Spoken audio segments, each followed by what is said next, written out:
Assalamualaikum warahmatullahi wabarakatuh. Selamat datang di Gerbang Dimensi.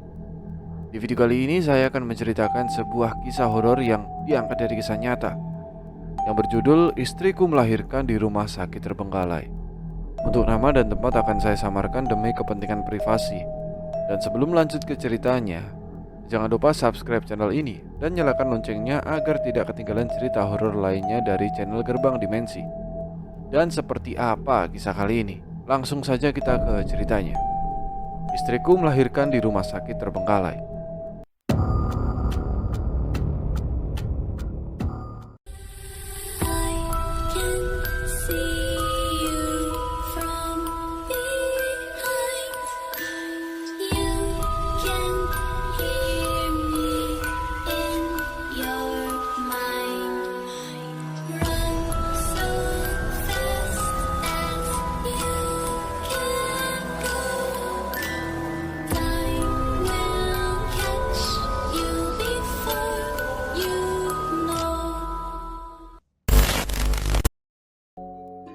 Hai, namaku Dimas. Aku akan menceritakan kejadian yang mengerikan yang pernah aku alami, bahkan mungkin ini akan menjadi kejadian yang tak pernah kulupakan dalam hidupku. Jika mengenang kembali pengalaman waktu itu, tentu saja semua ini jauh dari kata masuk akal. Aku tinggal di salah satu kota di Jawa Timur. Malam itu istriku melahirkan di sebuah rumah sakit yang ternyata rumah sakit tersebut kosong dan tidak berpenghuni. Bagaimana itu bisa terjadi hingga saat ini aku pun juga belum bisa memastikan apa yang sebenarnya terjadi padaku dan istriku. Karena asal kalian tahu, yang kulihat malam itu di rumah sakit tersebut benar-benar berbeda dengan kenyataan yang ada. Rumah sakit yang dilihat orang sebagai rumah sakit kosong tersebut malam itu benar-benar beroperasi layaknya rumah sakit pada umumnya. Masih sangat teringat jelas di kepalaku. Hari Jumat tepatnya pukul 22.30 malam. Istriku yang sedang dalam keadaan hamil besar saat itu benar-benar dalam keadaan kesakitan layaknya orang yang akan melahirkan. Karena waktu itu aku masih penduduk baru di perumahan yang aku tinggali saat itu, akhirnya malam itu aku membawa istriku seorang diri menuju rumah sakit bersalin yang ada di kota itu. Awalnya aku memang sangat kesulitan menemukan rumah sakit bersalin di malam itu, karena selain aku memang pendatang, malam itu aku kurang menguasai jalan dan lingkungan sekitar. Singkat cerita, akhirnya malam itu aku memacu mobilku menuju pusat kota, berharap masih ada klinik atau rumah sakit yang masih buka. Namun sayangnya semua tidak semudah yang kubayangkan. Di tengah-tengah aku masih mengendarai mobilku sembari menoleh kanan kiri, berharap menemukan klinik bersalin. Kekhawatiranku semakin menjadi-jadi ketika aku tahu ketuban istriku ternyata telah pecah dan menandakan jika semuanya harus segera mendapatkan pertolongan.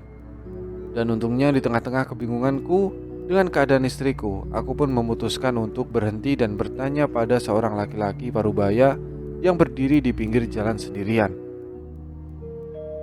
Permisi pak, di daerah sini rumah sakit terdekat di mana ya pak?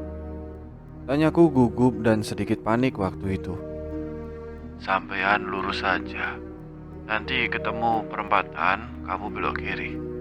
Lurus ikuti jalan itu, ucap bapak-bapak itu sambil memberitahu ancer-ancer rumah sakit yang masih buka malam itu. Makasih ya pak, ucapku. Aku pun bergegas masuk ke dalam mobil.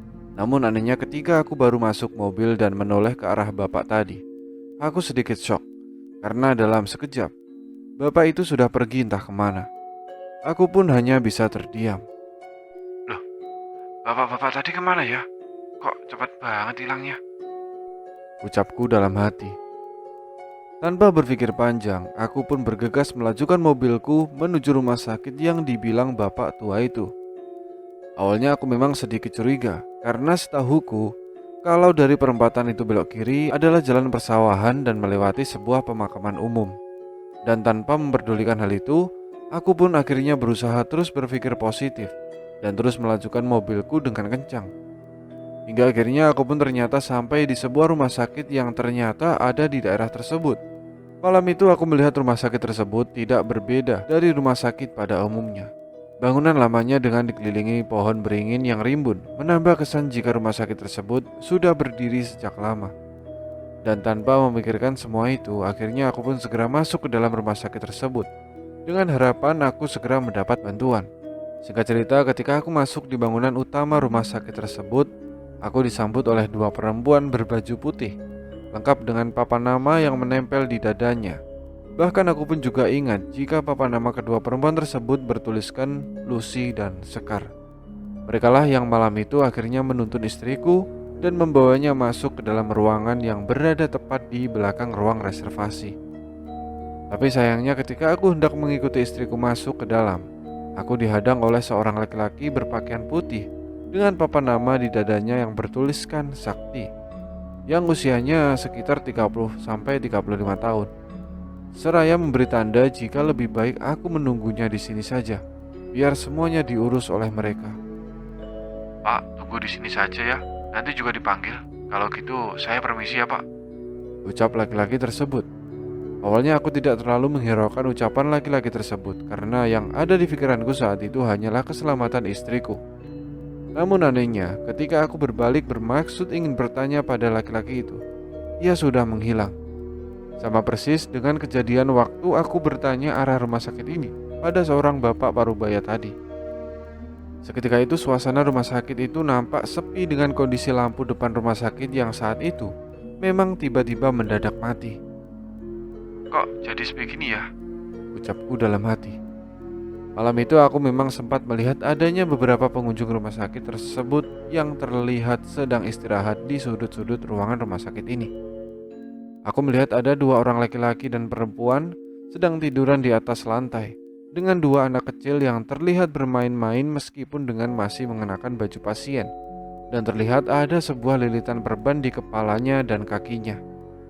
Bahkan aku juga sempat melihat ada dua orang laki-laki yang sedang mengobrol di salah satu sudut rumah sakit. Namun kedua orang tersebut terlihat pucat. Tapi sayangnya belum lama aku memperhatikan semuanya, tiba-tiba aku mendengar suara perempuan memanggilku dengan panggilan yang terdengar sangat tergesa-gesa. "Pak, Pak!" teriak perempuan berbaju putih dengan memberi isyarat agar aku ikut masuk ke dalam ruangan yang sepertinya digunakan istriku untuk melakukan persalinan. Mendengar hal itu, tentu saja aku pun seketika berlari ke arah ruang tersebut dan ikut masuk menemani istriku memperjuangkan kelahiran buah hatiku. Di dalam ruangan tersebut malam itu aku melihat ada satu dokter wanita memakai kerudung lengkap dengan asistennya, yakni dua orang perempuan yang memakai baju putih tadi. Ruangan tersebut tertata rapi dengan adanya satu ranjang kosong yang terletak persis di samping ranjang istriku. Dan tanpa memperdulikan hal itu, aku pun segera meraih tangan istriku dan sembari berdoa dalam hati dan memberi semangat pada istriku itu. "Terus dek, terus ambil nafas, terus ayo dek, kamu pasti bisa," ucapku sambil tanganku yang tidak berhenti diremas-remas oleh istriku yang saat itu sedang berjuang melahirkan anak pertama kami. Dan singkat cerita, setelah beberapa lama berjuang bersama dengan satu dokter dan dua perawat, akhirnya anakku pun lahir tepat pukul 2.30 dini hari. Benar sekali, pagi itu bayi mungilku lahir dengan keadaan yang sangat sehat dan lucu. Bahkan aku pun juga masih ingat beberapa saat setelah anakku lahir, aku seketika memeluk istriku yang saat itu menangis terseduh-seduh, sementara bayiku dibersihkan oleh para perawat rumah sakit tersebut. Dan setelah anakku dikembalikan kepadaku oleh perawat tersebut, akhirnya aku pun kembali menggendongnya dengan kembali memikirkan sebuah nama yang nantinya akan kuberikan kepadanya. Namun anehnya, di sela-sela aku masih melamun sambil menatap wajah anakku, tiba-tiba aku mendengar adanya suara orang yang berjalan warawiri yang terdengar tepat berada di depan kamar bersalin istriku. Mendengar hal itu, tentu saja aku seketika meletakkan anakku tepat di samping istriku, dan aku pun berjalan pelan ke arah pintu untuk memastikan siapa yang ada di balik pintu ruangan bersalin pagi itu. "Ntar ya dek, aku mau cek keluar dulu. Kayaknya dari tadi ada orang warawiri deh depan pintu," ucapku sambil berjalan pelan ke arah pintu tersebut. Sesampainya di depan pintu, tentu saja aku seketika membuka pintu dan melihat ke arah luar sambil menoleh ke sekitarku. Dan ketika aku menoleh ke kanan dan ke kiriku, jantungku yang sebelumnya berdetak pelan, saat itu tiba-tiba berdetak sangat kencang. Keringatku keluar bercucuran dengan tubuhku yang juga ikut gemetar tidak karuan. Bagaimana tidak? Ketika aku membuka pintu, aku melihat dari arah ruangan bersalin ini aku melihat pemandangan yang sangat tidak bisa dijelaskan. Rumah sakit ini yang awalnya kulihat masih baru dan beroperasi dengan normal, pagi itu tiba-tiba terlihat sangatlah berantakan, tidak karuan. Rumput liar di mana-mana dengan bangunan yang bisa dikatakan hampir roboh, membuat momen-momen waktu itu tidak akan pernah kulupakan selama hidupku. Loh, rumah sakit ini kok jadi kosong gini sih? Perasaan tadi waktu datang ke sini keadaannya nggak kayak gini deh. Pikirku dalam hati sambil terus menoleh ke sana dan kemari. Dan setelah beberapa saat aku kebingungan. Akhirnya aku pun kembali menutup pintu ruangan ini dengan perasaan yang tentu saja sudah mulai tidak karu-karuan. Ada apa mas? Wajahmu kok aneh gitu? Tanya istriku. Gak apa-apa kok Di, gak apa-apa. Jawabku pelan sambil pikiranku yang tentu saja masih kebingungan. Kalau istriku ajak pulang sekarang pasti kaget lihat keadaan di luar. Dia pasti syok kalau tahu rumah sakit ini tidak berpenghuni. Tapi kalau aku gak segera bawa dia pergi dari sini, aku khawatir dia dan anakku kenapa-napa. Ya Allah, bagaimana ini? Pikirku dalam hati sambil terus menatap wajah istriku yang saat itu memang terlihat bahagia, meskipun seluruh tubuhnya masih kehabisan tenaga. Mas, kalau capek bisa tidur di ranjang sebelah, mumpung gak ada pasien. Ranjangnya agak geserin dikit ke sini ya, deketin ke aku, ucap istriku. Dan tanpa menjawab perkataannya, aku pun menurutinya dan tetap berusaha tenang agar semuanya terlihat baik-baik saja. Setelah ranjang sebelah kutata rapi tepat di samping ranjang istriku, aku pun pagi itu ikut berbaring sambil terus memikirkan semua kejadian yang ada. Kemarin aku masuk rumah sakit ini sepertinya keadaannya nggak kayak gini deh. Tapi sekarang kok tiba-tiba jadi rumah sakit yang sudah rusak dan sepi banget ya. Terus tadi dokter dan perawat yang bantu persalinan istriku siapa dong? Pikirku dalam hati. Pikiran semacam itu terus berputar-putar di otakku sambil mataku yang sesekali melihat ke arah kanan dan ke kiriku, berjaga-jaga jika ada sesuatu yang mungkin saja bisa terjadi. Karena aku pun tahu pagi itu yang sadar jika rumah sakit itu tidak berpenghuni hanyalah aku, bukan istriku. Dan singkat cerita karena aku tahu kondisi istriku belum stabil dan aku tidak mau mengganggu pikirannya, akhirnya malam itu aku memberanikan diri untuk tetap diam dan bertahan di rumah sakit yang sudah terbengkalai tersebut hingga pagi hari. Di pagi harinya, sebelum istriku bangun dari tidurnya, aku pun seketika sudah menata pakaiannya untuk segera pergi dari tempat tersebut. Loh mas, kok rajin banget? Mau kemana? Tanya istriku yang saat itu baru saja bangun dari tidurnya. Kamu kok jalan sampai mobil kan Dik? Belum kuat deh kayaknya mas. Kenapa? Mau pulang sekarang ya? Iya, kamu harus kuat ya. Ya udah, biar dulu mas biaya rumah sakitnya, jawab istriku sambil mulai mengenakan jaketnya. Gak ada yang perlu dibayar Dik, rumah sakit ini tidak berpenghuni, jawabku sambil mulai mengangkat bayiku yang saat itu tertidur pulas. Ah, maksudnya mas? Udah, nanti aku jelasin. Sekarang ayo jalan pelan-pelan, jawabku sambil menuntun pelan tangan istriku. Dan benar sekali, ketika kami membuka pintu ruangan kamar tempat kami menginap, tentu saja aku dan istriku sangat terkejut dengan keadaan yang kami lihat. Rumah sakit ini benar-benar sudah tidak berpenghuni. Semua lantainya rusak, rumput liar di mana-mana ditambah bangunannya sudah banyak yang hampir roboh tidak terawat. Sudah cukup membuat kami pagi itu tertegun yang akhirnya kami pun berjalan pelan dengan diiringi jantung kami yang berdetak sangat kencang tidak karuan. Sesampainya di mobil, aku pun seketika menyalakan mobilku dan segera pergi dari rumah sakit tersebut. Dan di tengah-tengah perjalanan, karena aku memikirkan keadaan istriku, akhirnya aku pun memutuskan untuk mampir ke rumah sakit lain untuk memeriksakan kondisi istri dan bayiku.